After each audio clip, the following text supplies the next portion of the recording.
Guys, all the cars that you see in these videos are for sale on my website, www.woodsandbarclay.com. Enjoy the video.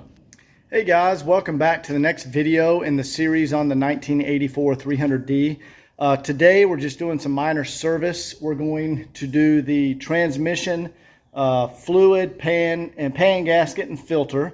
We're going to do the rear differential. We're going to do the power steering fluid, and we're going to do a hood pad. I'm sure you guys have seen me do this in all the other videos, but if you haven't, then this is just showing how to do some basic maintenance on your vehicle. All right, guys, first thing we're going to go ahead and do is drain the fluid out of the transmission and torque converter, and then we're going to remove this pan. Okay, guys, the first thing I can see, this fluid is bright red, so we probably did not need to change that. I could have sworn when I checked it on the top up there that it looked dirty, but this fluid is not dirty at all. So I'm actually going to hold off on draining the torque converter. We're just going to drain the pan. Okay guys, so what I've decided to do, since that fluid is so clean and it's obvious this had many more miles before it needed transmission service, I'm not going to drain the torque converter, and I'm going to go ahead and just remove this pan, change the filter, and then put the plug in and put this back up here. Probably doesn't need to be done, but I'm just going to do it anyway because I don't know how old the filter is. Anyway, so let's go ahead and get started on that.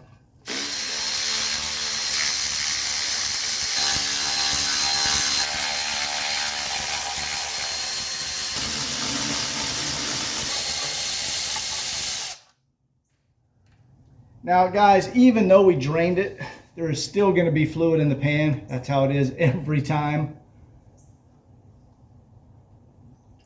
Yeah, look how clean it is in there. Let me go ahead and drain this pan out. Yeah, I can see this gasket. That is not an old gasket. It still looks good. So this was serviced at some point. Here's the filter right here. We're going to go ahead and pop on a new filter. Let me show you how to get that off. And I'm going to go ahead and get the new gasket and filter. All right guys, as you can see, it's extremely clean in here, and that fluid is bright red. And so it's important you don't touch any of this. You don't want any dirt or debris in here. Just lower the pan and then take your filter off, put a new filter on, but just don't get your hands all over this stuff. So you have a Phillips here, a Phillips here, and a Phillips right here. You take those three out, and this is your filter. It's okay to touch this because we're replacing it, and that's going to drop down. So let's go ahead and do that now. Now I still have my oil catch pan under here because a bunch of fluid's going to come out when we drop this filter down. And I'll probably make a mess, but we'll see. I'm going to try to... Now, it's okay to touch the filter because, like I said, we're replacing that. Here we go. Good. We didn't make a mess. All right, guys. First thing we want to do is pull off our old pan gasket here. And we'll just throw that thing away. And we want to go ahead and clean this up in the parts washer.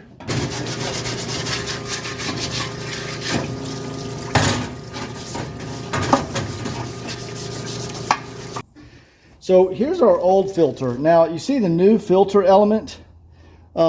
See how clean it is in there? There we go. You can see the old one is not really dirty. It's soaked in transmission fluid, but it looks really good. But we're going to go ahead and throw this nice fresh new one on here anyway. You always want to compare your filters. Make sure they look identical to each other. Make sure you got the right part. And see the mounting holes are the same. So we'll throw that old filter away. And I'm just going to set the new filter aside. And our pan gasket.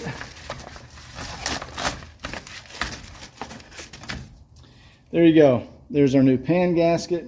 And you'll see on the pan gasket, let me get this over here closer to the camera. See it has these little tabs on it? The tabs will lock around the edge of the pan, and they just kind of hold the gasket in place. So go ahead and put this guy on here.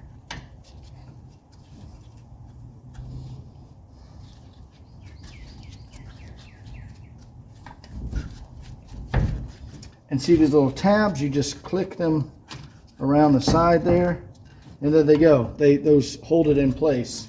And there's also one right there. See?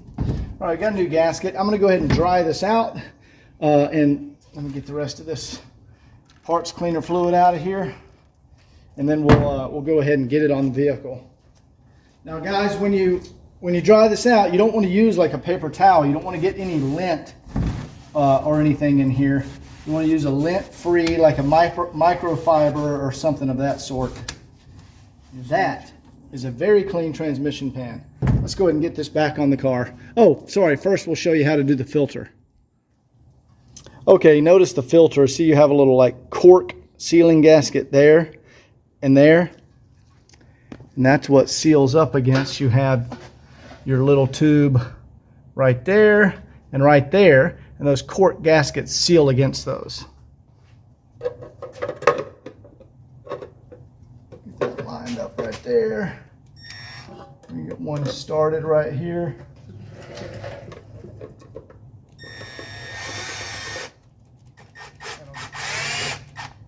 All right, now I'm going to tighten those down by hand because that's aluminum and you don't want to strip that out. And you just snug them up, guys. This is not a crazy amount of torque here. That's not going anywhere. All right. Yep, see how that one is flush there? And there we go. See that cork gasket right back in there? It looks good. So now let's go ahead and put our pan back on there. All right, guys, we want to slide this pan gasket up here.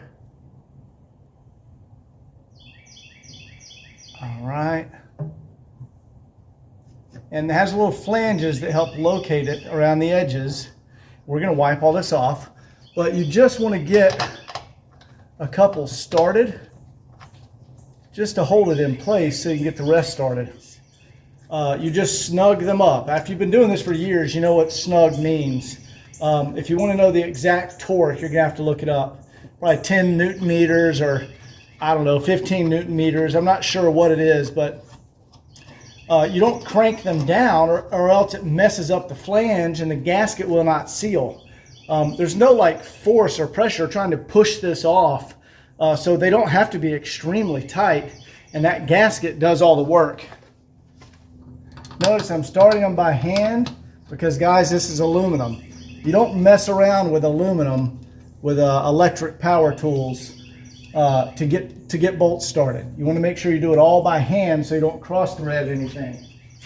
Notice where I'm holding the wrench, guys.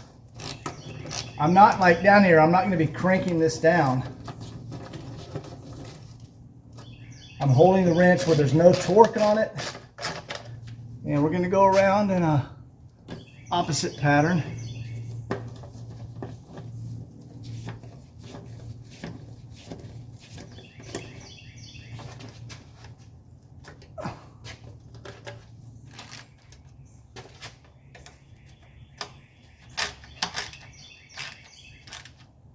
You just snug it up, guys.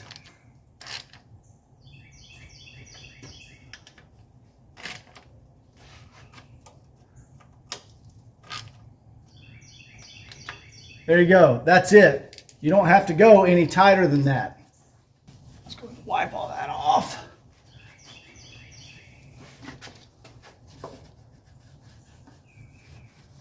All right. Okay, we'll lower the car, go ahead and fill it back up with fluid, but for now, let's go to the rear differential and go ahead and service that. I'm a pet peeve of mine is when the car looks super nice up top, but then all the suspension looks like shit. That's why I refinish everything in semi-gloss black, because I like the suspension. The suspension is the most important part of the car.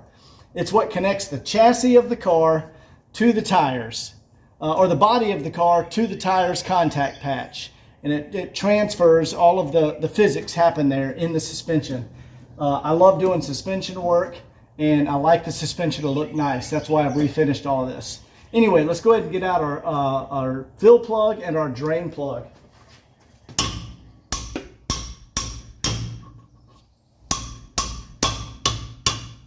All right, we got our fill plug loose.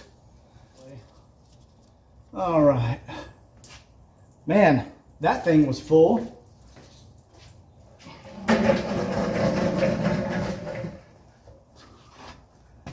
And that fluid looks fantastic. Man, this car, I'm putting that back in there. That does not need to be changed. Absolutely not. Guys, it is pretty obvious to me at this point that this car has been recently serviced. Yeah, because that diff fluid was absolutely fresh, and it was so full it was immediately coming out. So despite some, you guys saw some just coming out, the correct fill level is right there at the plug where it comes out, and it was still coming out. So I just put the plug back in there. There's plenty in there. Yeah, I'm definitely not changing that because that is fresh. I already went through and serviced the transmission, and I probably didn't have to go through all that trouble. Same with the power steering fluid. That stuff is fresh. So that's really it for the service on this vehicle, because it's obvious it is all fresh. I'm going to go up and we're going to start on the hood pad. There we go. We're going to start on the hood pad and change the, I'm not sure if I changed the fuel primer pump on this car, but I'm going to go ahead and take a look at that too. Let's get this back down on the ground. There we go. There's the fluid that just came out. And man, if that's not fresh, I don't know what is. What do you guys think about us trying to service a vehicle that's already been serviced? Hey. Jefferson, why are you kissing your brother? Hey, Jefferson. Are you about to attack your brother? Oh, I saw you try to bite his nose. All right, before I start on the hood pad, I'm at least going to change the power steering fluid filter. Even though the fluid is fresh, I don't know when the filter was last changed. We're also going to do a valve adjustment today and lubricate all the linkage.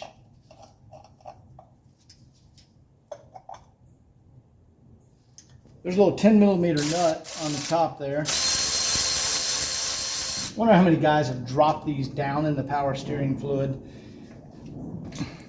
But that little 10mm nut lets you remove this like spring. There's a spring right here. And the point of that, guys, it's to hold the filter in, but also it puts a little pressure on the cap. So when you unscrew the cap screw, it pops the cap up a little bit.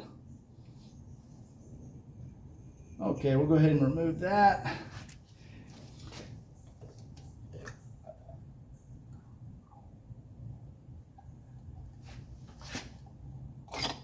Yeah, that filter. There we go. That filter is older. Yep, that might even be the original filter, but the fluid is fresh. I can tell that. So a lot of people neglect the filters. They just change the fluid and never touch the filter. Let me go get a fresh filter and show you guys the difference. Okay, there is, you can see the original filter right here. There's our new filter. So we'll go ahead and toss this guy out and put a new one in there.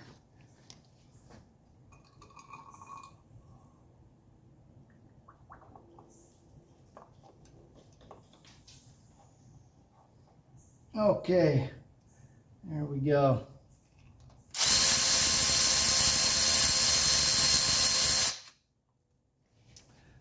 But see how that spring, it adds a little spring action.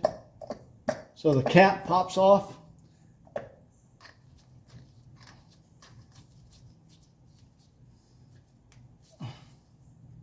All right, that's taken care of. All right, let's go ahead and do the hood pad, and then we're going to do a valve adjustment and lubricate all the throttle linkage. We're also going to check the battery tray and refinish that if needed. Check under the battery tray, make sure everything is solid there. So let's go ahead and do the hood pad. All right, guys, you've seen these videos before. You can see I have packing blankets covering up all of the vehicle, engine compartment, any kind of metal where any glue could drip down, because you don't want to get glue on any part of the car. There we go. Now, I've showed a lot of videos on how to do this. Today, I'm going to show you a different glue. So, what we normally use, and this stuff, I've been using it for years, works every time. Super trim adhesive. Let's see, part number 08090. You spray half on the pad and half on the hood. However, you can also use this. It's like almost like a rubber cement that you can brush on. And this is SB2444 Terrasun. I guess that's how you say that. Anyway, we're going to use this today, and I'll show you how it works. First thing I always like to do is hold up my pad, kind of find the center line. It's about right there. And then I put a little mark on the car. And that's how I can tell where my center line is. This goopy rubber cement type stuff. Come on. Just get it on everything.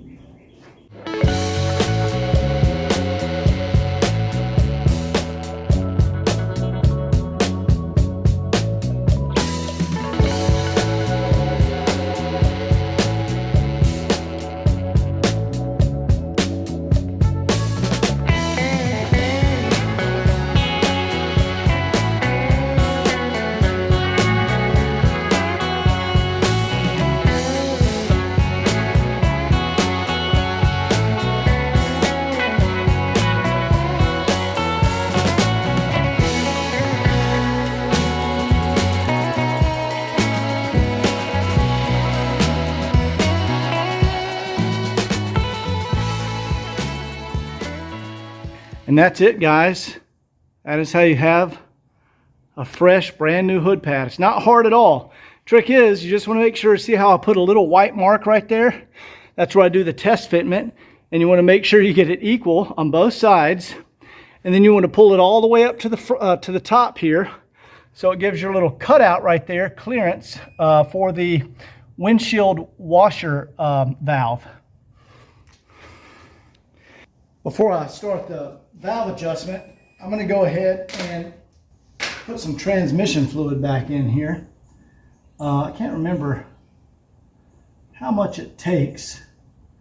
I'll look that up real quick, but I know it's going to take at least a lot of this. There we go. That is looking much better.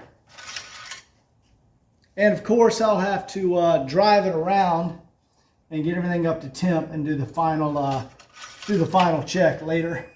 Okay, there's where we have it right now. See, it's like a centimeter or so below the low mark. When we get this thing hot, it's probably going to raise right up to in the middle. We're going to see how close I've got it. Now also, guys, what I have done off camera, I didn't record this. I went ahead and changed the mono valve. See the shiny little new fresh mono valve sticking through there? Let me show you what that is. Here we go. Here's the mono valve. Here's the old crusty one that came out of the car. You can see clearly it's got a rip in the boot right there. But that's a plunger that opens and closes the pathway to let hot coolant run through your heater core to control the heat in the vehicle. But I went ahead and installed, I have a whole bag of brand new ones over here. There we go. There's a brand new mono valve. You can see these are not ripped. And this is a genuine Bosch. It is not an aftermarket. These are very expensive, like about $300 for one of these. But I went ahead and installed a fresh one in the car. All right, guys, I want to go ahead and start popping off this linkage because for one, I want to lubricate all the linkage, and number two, I want to do a valve adjustment, so we got to get the valve cover off. I've found that these little trim tools here work great for popping off linkage. This is made for like removing trim clips and stuff, and they work fantastic. So watch this. I can just stick it right under here. Much easier than using a screwdriver. Now, on some of these down here, you still have to get a screwdriver in there. Some stubborn ones.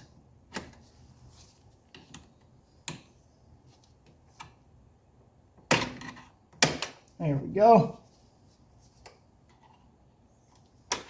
Pop that one off. And we want to get our Bowden cable off. Let's see if we can do that with a little tool. Yeah, there we go. And that's just going to slide through there. Okay, we have all of our linkage. Yep, all these disconnected. And we're going to undo our little vacuum lines right here. You can see this one runs over to the EGR, and then you have the black one in the middle and the other white one that run down along here with all the original clips. And those little guys are in there. There we go. Get those out of the way. And we need to undo this zip tie right here and disconnect our breather hose. And these zip ties are reusable, guys. You can just grab the top of it. You bend back a little bit. There you go. And you can undo it and reuse that zip tie. So we'll set this over here. I'll pull this guy off, and we'll just swing those over there. This part has to come off right here. The main throttle linkage that goes from the firewall. So let me get a pick, and not sure if you guys can see it, but there's a little E-clip right here. There we go. We'll get that off. And then right here, this is, I don't know what you call these clips. I've never known the name of these clips, but we'll call them the pain in the ass clips. There we go. Let me show you guys this. So it, like, the way these clips work, there you go. So you slide that over the round end, and then you slide it forward. And when it slides forward, this part of the pin right here locks in so it can't slide back. I mean, it's a pretty cool design, but sometimes they're a pain in the ass to get back on there. Okay, now we're going to get,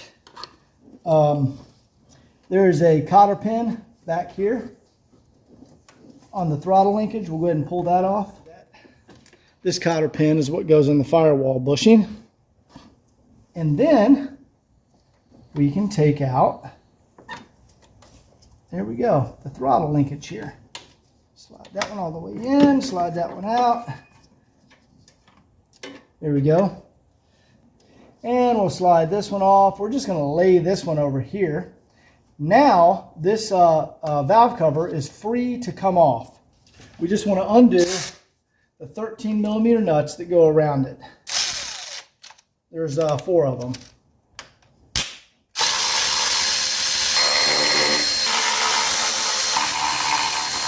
All right, now, guys, these can be tricky to remove when the cruise control is installed. You got to kind of get them around the cruise control, because see, the valve cover right here, when you pull it up, it likes to tilt and it likes to hit the side of the cruise control, and you got to clear the studs that the valve cover goes on. So let's see how easy we can get this off. There we go. Got it. And we'll turn it a little bit and clear that cruise control, and there we go. And our gasket was stayed on there, came off. There we go. There's our gasket. So let's go ahead, take a look at this engine. Okay, very nice. I don't know if you guys can see this. I always look at the cam lobes to see if they're all scraped up and scratched from, you know, lack of oil and filter changes, and these are outstanding. See how shiny they are? That means regular oil changes. There you go. See how shiny that is? And then I look at our timing chain.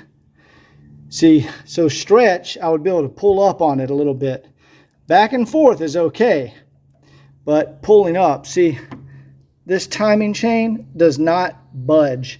That's one of the beauties of a diesel engine. On gas engines, you know, you got to change your timing chain every 100,000 miles. On a diesel engine, you know, 300,000 miles, or maybe even more. That's why I really like diesel engines, because you don't have to do, because changing the timing chain is a pain in the ass. And there you go, that tensioner is good. See the tensioner down in there? Everything looks excellent in here. Look how clean that is, especially down in here. That's where a lot of debris likes to collect. Super clean down in here.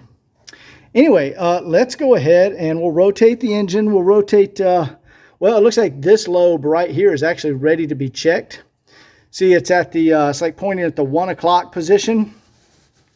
That means the base of the cam lobe is on that rocker arm right there. And you're supposed to take the, let's look under here. Here's our sticker. And we're going to do a valve adjustment. And it's a cold engine. So, valve lash at water temp below 30 degrees Celsius. We're definitely below 30 degrees Celsius. The intake is 0.10 millimeters and the exhaust 0.35 millimeters. Now this second one right here, guys, an easy way you can tell if it's intake or exhaust. See, this valve goes out to our intake manifold. So that's an intake. This one right here, see, there's our exhaust manifold. So that's an exhaust. That's an easy way to tell. Yep, there we go. So on the front of the engine, the first one is exhaust. Second one is intake. So our intake is, let's see, 0.10 millimeters. Exhaust gets a little more clearance because the exhaust, that's 0.35, because your exhaust gets extremely hot and you'll have more expansion and you need a little bit more of a gap to account for that expansion. The intake is only 0.10 millimeters because it doesn't get as hot on the intake valve. Okay guys, we may not have to do any valve adjustments here. This may have been included. So far, everything I'm seeing on this vehicle has been recently serviced. For example, we have our 0.10 millimeter and it slides in with just a little bit of drag. I mean, that is literally the perfect valve lash right there. So we don't need to do a damn thing to that intake.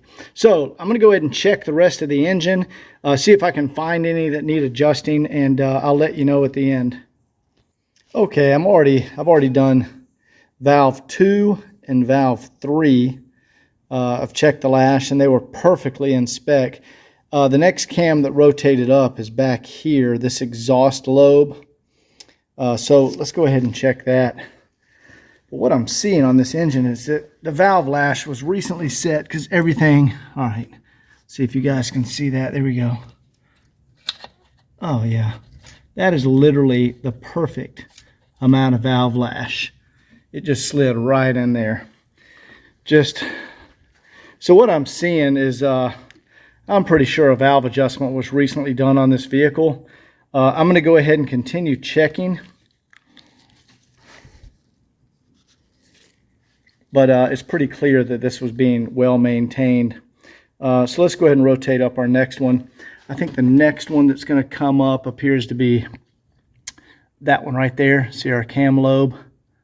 Right there is pointing over at like 11 o'clock. We need to rotate that over to 1 o'clock. And that's another intake right here on cylinder 4. So let's go ahead and check that. And the way you rotate it, I have a 1 1/16 socket on the front of the crank right up there. And you want to rotate it clockwise. You do not want to go counterclockwise because it can mess up the slack in the timing chain. All right, there we go. See, we're now at 1 o'clock right here. And that is an intake. And the intake should be right there. You can barely see that. See, 0.10 millimeters or 4/1000ths of an inch. So let me go ahead and clean that off. And let's check that guy.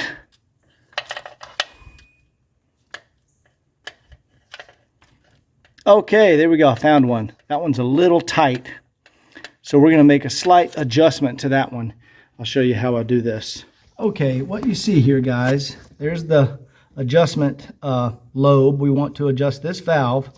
And down here on the bottom, you see, well, on the top, you have that aluminum colored nut.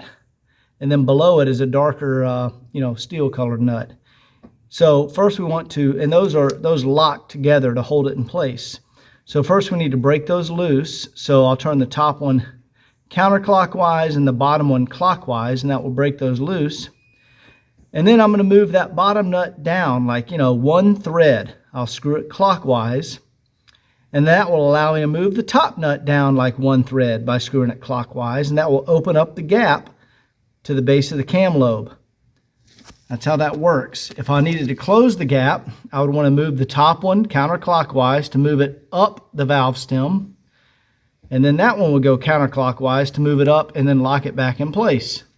So let me get those, and we're just going to make a fine adjustment here. Okay, hopefully you guys can see that. I have some light on there.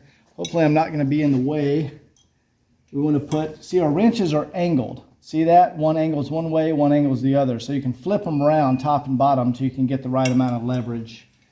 So I'm going to put one on the bottom right there and one on the top. There we go right there.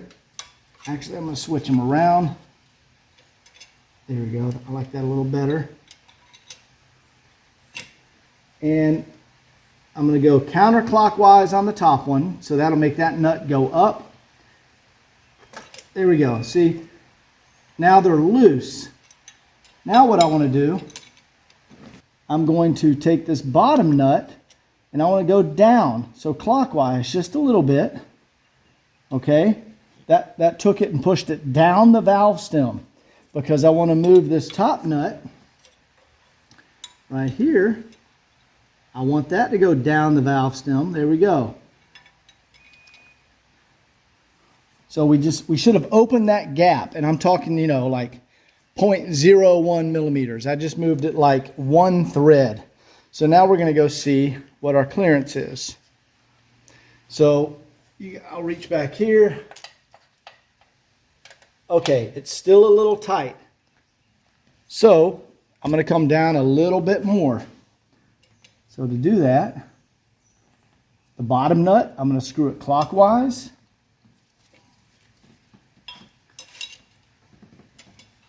All right, now the top nut, I'm also going to screw it clockwise. I'm going to follow the bottom nut, and it's going to go down the valve stem. Let me get it on here. Here we go. All right, I just went down a little bit, and that should have opened up the gap a little bit more. I'm just going to see, not my wrench, my feeler gauge. Okay, now we have clearance, and we have a little bit too much clearance. But here's the trick when you're adjusting valves. There might be a little too much clearance now, but when I tighten these back up, I'm going to hold the top nut still, and I'm going to tighten the bottom nut. All right, so the bottom nut, I'm going to go counterclockwise and push it up into the top nut to lock it in place. And I'm going to hold the top nut still and tighten up the bottom one pretty good, and that's going to push up just the slightest little bit just from tightening it up there, and it's going to close that gap a little bit. That's the tricky adjustment that people struggle with. Now when you get good at this, you can do this process real fast. I'm just trying to show you guys. Bam. That is the perfect valve lash right there. And there we go. So that one is set. It was a little tight, and now we have our gap, our 0.10 millimeter gap back. Perfect. You just want a little bit of drag going through there. Very good. So that was 1, 2, 3, 4, 5, 6. That was number 7. 1, 2, 3, 4, 5, 6, 7. So we just adjusted number 7. So I put a black check mark under each one because I've used this several times. I'll start with a check and then use it again. I'll turn it into an X. And so next time I do this, all these check marks will get turned into X's. and I can use it like 4 times or so. So we've done number 7, number 9, number 2, number 3. Let's see which the next one is here. Oh, there we go. So that's 1, 2, 3, 4. Number 5 is about to be up at the 1 o'clock position. And 1, 2, 3, 4, 5. That's an exhaust. So let's go ahead and check this exhaust valve. Guys, that's like 8 times zoom, but I'm trying to show you. Watch for this valve to move. It might not come out too well because I'm zoomed in too much, but I'm going to go ahead and move the crank. And what we've achieved, see number 5 here, is now like the 1 o'clock position. And remember, we want the 1 o'clock position because that makes the rounded base of the cam lobe. If you were to like draw an imaginary line right through the lobe, let's see if I can get a better view here. Yeah, so draw an imaginary line straight down through that lobe. When it's at 1 o'clock, the very bottom of the base is perfectly at the lowest point on the lifter here. It's completely closed. That's where you want to do your test. So let's see what this one tests at. Now that's an exhaust, number 5. So we need our, let's wipe that off a little bit, 0.35. Okay, we're just checking number 5 right here. Yep, that is a little tight. So we need to loosen that up. The adjustment nut for number 5 is right there. Very difficult to see that through the camera, but I can get a wrench down here. See on the bottom of it, and then a wrench up there. See, I'm on the top nut now, and I'm going to turn the top nut counterclockwise and the bottom nut clockwise, and that just broke the bond or the lock nut feature of these 2 nuts. It broke that loose. So now I'm going to turn the bottom one down, and now I'm going to turn the top one down and follow it. And that's going to gain me clearance. Hopefully that makes sense. You're moving the nuts up and down on the valve stem, because that's what they screw onto, the valve stem. So I've screwed that down a little bit. Let me see if we have clearance now. Oh, perfect. That is the perfect amount of lash. It just slipped right in there with a little drag. That was number 5. I'm going to check that off. And guys, we're going to move down the list. So far, I think I've adjusted 2, and I've checked 1, 2, 3, 4, 5. So 2 of them were out. So what that tells me is this engine had a recent valve adjustment, I don't know, maybe 10, 15,000 miles ago, and just a couple of them are starting to go out of spec. Could be even 20,000 miles ago. Because what I've noticed, once these are set, you know, once the car gets some mileage on it, 50,000, 60,000 miles, they kind of settle down and they don't change as much. And the valve adjustment can extend out to like 20 and 30,000 miles rather than around 15,000 miles when they're new from the factory. So let's go ahead and move to the next one. I'll let you know how the rest of them go. I'm going to go ahead and finish up real quick. Okay, I just had to do a minor adjustment to the number 1 exhaust valve here. Now, the reason we are doing this is because if you can imagine, right, so this lobe spins around, and when it gets to the lobe right here, and it hits the rocker, it pushes down on the rocker, which in turn pushes down on the valve stem and valve spring. See the springs there, and it opens the valve. Now, that's an exhaust, that's an intake, right? So imagine this. Imagine if the engine has rotated over and pressed down the intake valve, and fuel has, squirted into the combustion chamber, and air has come in through the intake, and then it is now keeps rotating, and it is now, that valve is no longer open, so the fuel and air cannot get out. And then your combustion, your compression stroke is going to happen, and that's going to combust and create power. Now, the reason that we set the valve lash, well, imagine if this rotates around and the base of the cam lobe doesn't have a small gap, well, then it's still pressing down on the valve stem. And that means that valve is slightly open. Even if it's like a fraction of an inch, a thousandth of an inch, that valve is open when it should be shut because there's no gap. That's what we're setting. We're setting the gap. When the compression stroke fires to create power, it allows some of that power to escape out of the valve because the valve is not shut. Some of the combustion gases and pressure can escape out of the valve, and therefore you lose power. So that's why we're adjusting the valves. We're ensuring that when this cam lobe, when it is not on the lobe right here that opens the rocker and opens the valve, or presses down on the rocker and opens the valve, when it's not on this lobe, we're ensuring that it is not pressing down at all on the rocker and that valve is 100% closed. That's why you create the gap. That's what we're doing.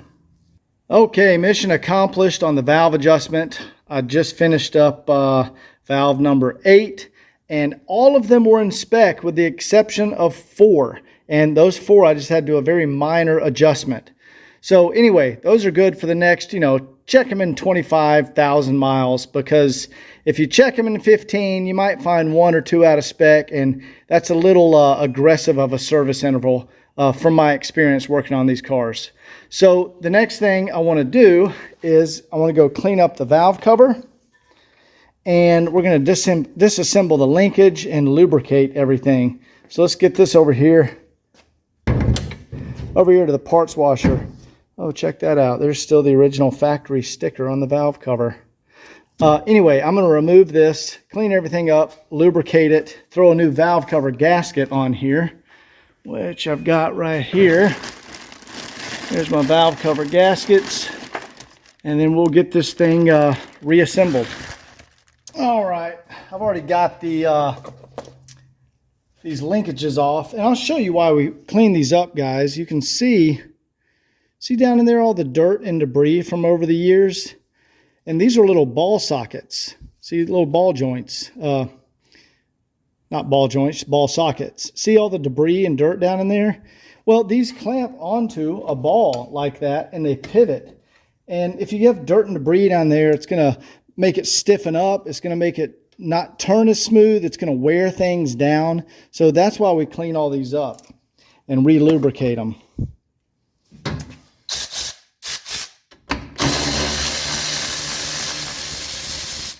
So first I'm just going to go ahead and remove all the linkage assembly from the valve cover. These are the screws that hold on the base plate and the cruise control bracket.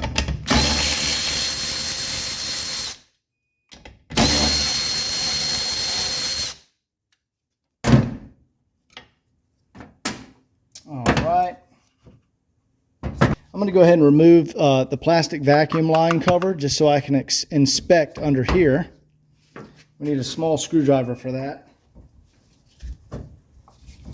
There we go.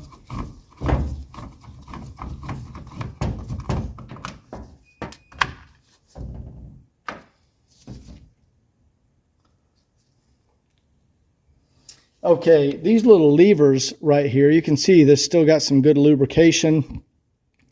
All right, see these little levers? Those move. There we go. You can see them actuate that 3-2 valve. There's one lever there, and they're there. I can still see these are in excellent condition. Yeah, you can still see both of the levers are thick and fully intact. We don't need to replace those levers, but this actuates this 3-2 valve, which controls EGR functions under like low acceleration and then full acceleration. So we'll go ahead and just clean that up and put our cover back on.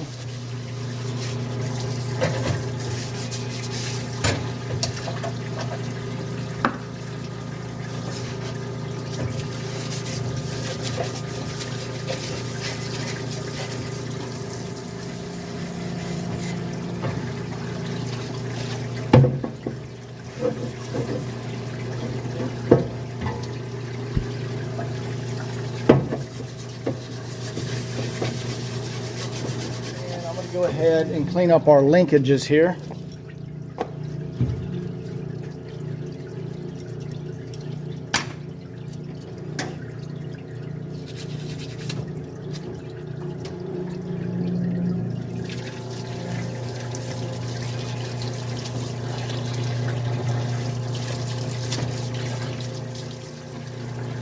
There we go.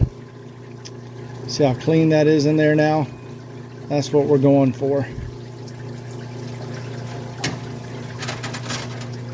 So I'm just going to clean up some of this linkage here.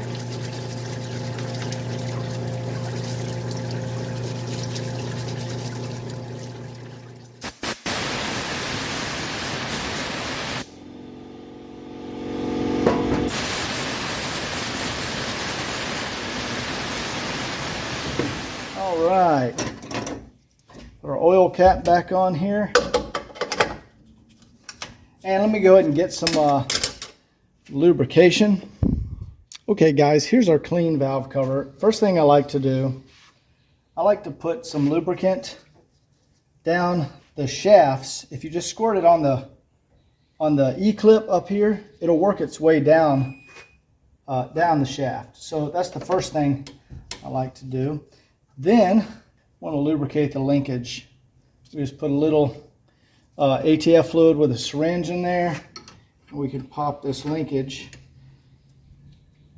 back on the little ball pivots.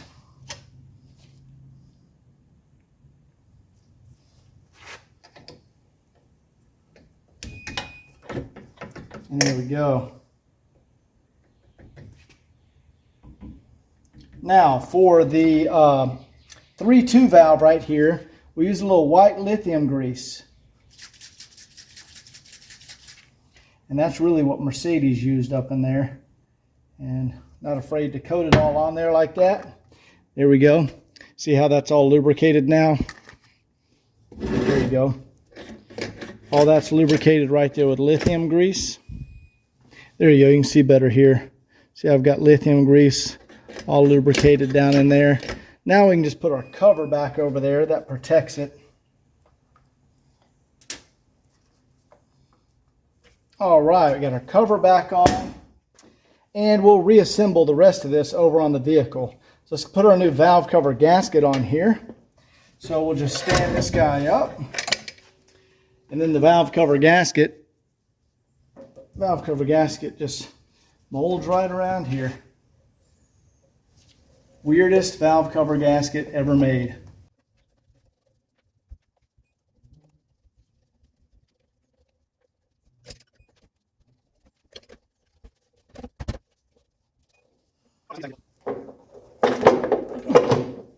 There we go.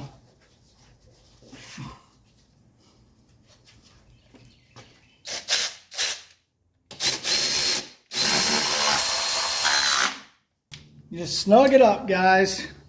Don't put a lot of torque on there. All right, guys, what I just noticed up here on the firewall, I went to plug back in this main throttle linkage, and that bushing needs to be replaced. And I'll show you guys what that is. First, we need to take this back out of here. Okay, there's two 8mm nuts there. And first I need to disconnect the linkage that goes down to the accelerator pedal. There we go.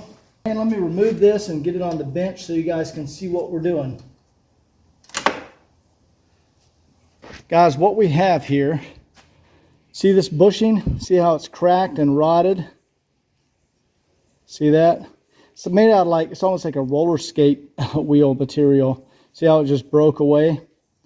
So that's the throttle linkage bushing. This pivots right here, and that's the linkage that goes to your accelerator pedal. So when you press the pedal down, it pulls that down, and this moves the rest of your linkage. But this bushing secures it to the firewall. It's like an anchor point, an anchor bushing. So we need to go ahead and replace that, because you can see this one is clearly rotted and it's about to come apart completely.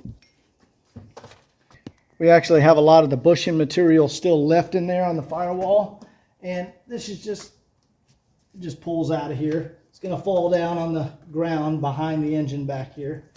That's it. We got that out of there. So let me show you the replacement bushing.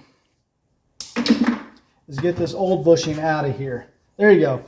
It just literally broke in half when I picked it up. See that old material? It's just no good anymore. But what we want to do is get this E-clip off of here. All right, we'll set that there. And then this whole bushing assembly comes off of here. There's the original Mercedes stuff. That stuff's no good anymore.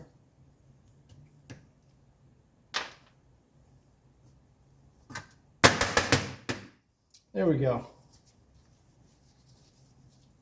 There's our housing. So here's our replacement bushing right there.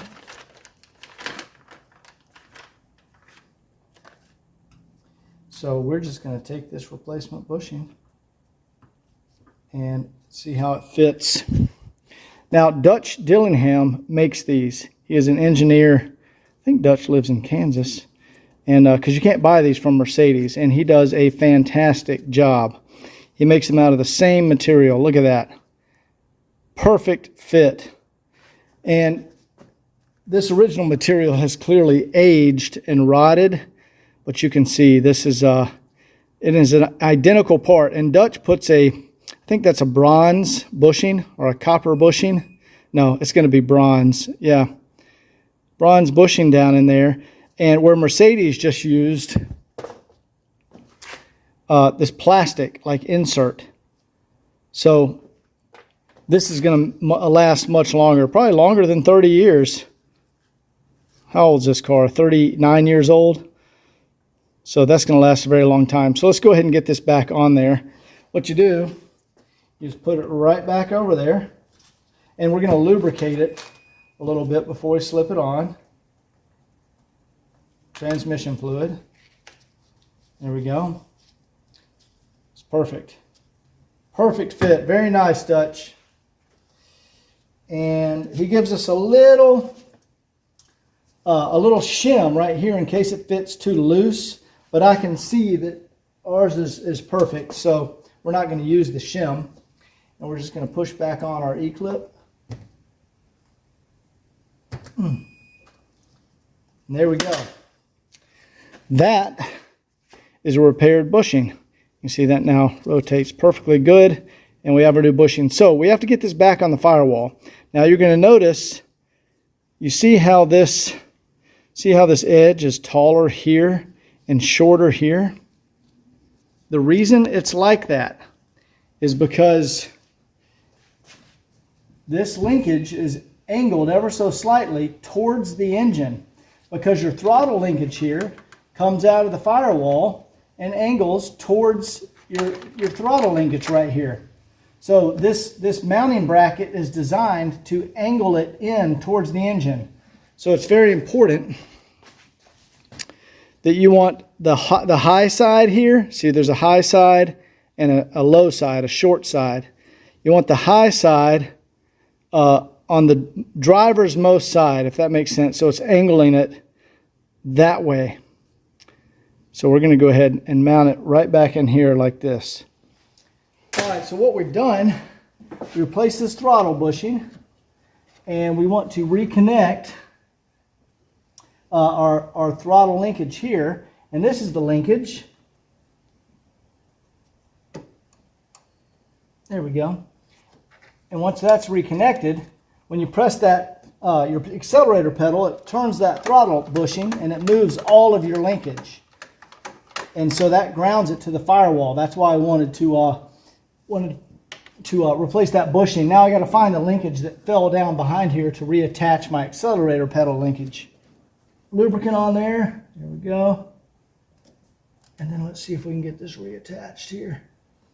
It's kind of an awkward position. That's your... got it. All right, let me clean it up back there a little bit. Now I'm going to put our cotter pin in back here to hold our linkage to that bushing assembly right there. I was trying to figure out how to hold my hand where you guys can still see, but that's not going to work.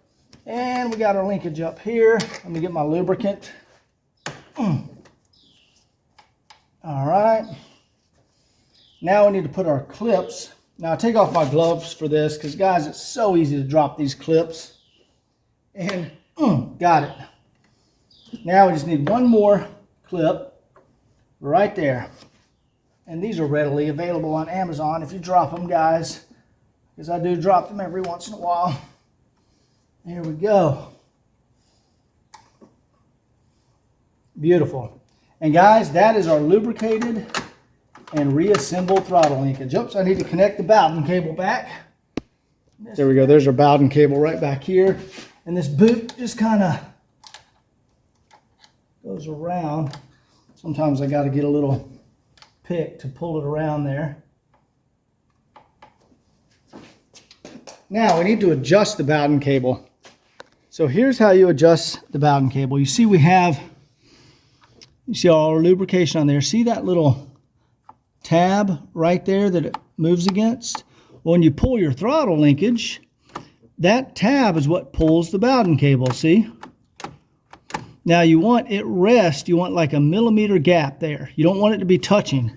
I can see right now it's a little out of adjustment. So you turn this adjustment nut back here. There we go. You see our little gap? That is perfect adjustment. And there we go, guys. That is a fully serviced valve adjustment, lubricated all the throttle linkage, changed the firewall bushing. That's fully serviced. Look how smooth that is now. So you got our cruise control actuating, our Bowden cable correctly actuating, our injection pump leakage actuating down there, our throttle linkage way down there. There it is. And our new bushing on the firewall.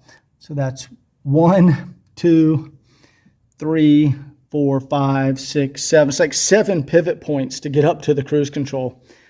German engineering at its finest, you guys. All right, so the last thing I want to do in this video, last two things, I want to refinish the air cleaner housing lid. As I pointed out in one of the earlier videos, there's a little spot where the paint has come off here. So I want to sand that and refinish it. I want to check to see if we have a fresh air filter in there. And I want to remove the battery, refinish the battery tray, and check under the battery tray to make sure there's no rust or problems under there. And then reassemble all that. So let's go ahead and get started. Just peel that back, and then I just rotate it up like that. Now it's nice, the previous owner put a wing nut on here, which I really like. It makes it easy. You can take it off by hand. You don't need to get a 10mm wrench. And we're going to leave that wing nut on here. That's very convenient. Then we're going to pop all these clips loose. We're going to check this filter. And guys, the rest of this car was very well serviced. I'm betting this is going to be a new filter in here. Yeah, sure enough. That is a new filter. Ah, it's a genuine Mercedes-Benz filter too. They spent the big bucks on that one. The Hankston Man filters are, it's actually made by Man. It says right there. But so that's a new filter. We don't need to replace that. But there you go. I want to clean this up. See, we had a little rusty spot right there, and it could use some fresh paint on here. So I'll take that to the bench and sand it down, and we'll refinish that. Let's go ahead and get this battery out of here. All right, now to get that battery out, you need to peel back the windshield gasket. I mean the hood gasket right here. We'll peel that back out of the way, and then that lets us get the little extra space that we need to pull out the battery. All right, we can see the air cleaner housing lid came out excellent. That little rust spot that was there, that's all been sanded down and refinished. And the battery tray had some corrosion around this edge of it, but it had not rusted through, still in good condition. So I sanded that down and then treated it and then sprayed it in the semi-gloss black, and that's not ever going to be a problem. It's solid. You can see it's not rusted all the way through, just some little crusty parts around the edges. So that battery tray is still in good condition. So let's go ahead and get these back in the car. Okay, also under the battery tray, I have some of the original paint and a brush there. So I went ahead and I cleaned up under the battery tray and I treated that area. That way it will never rust under there. There's no rust under there right now. That right there is the Cosmoline sprayed from the factory. But you can see there's no rust holes, perfectly good under the battery tray. So let's go ahead and get this refinished battery tray and air cleaner housing lid back on the car.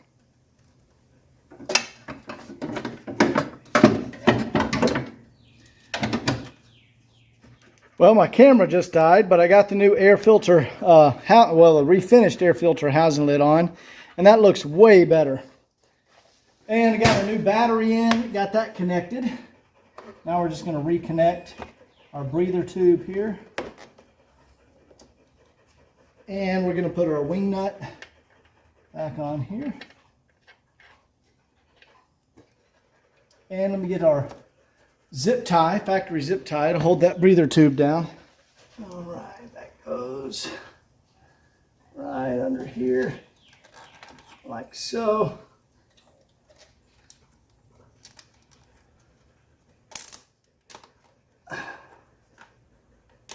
There we go. Factory original. So that's about it for this video. We did a lot of little stuff in this video. There's going to be a couple of more videos before this car is complete. Hope you enjoyed it. Look at our nice refinished throttle linkage, battery tray, new battery, air cleaner housing lid. That really came out good. So we will see you guys next time.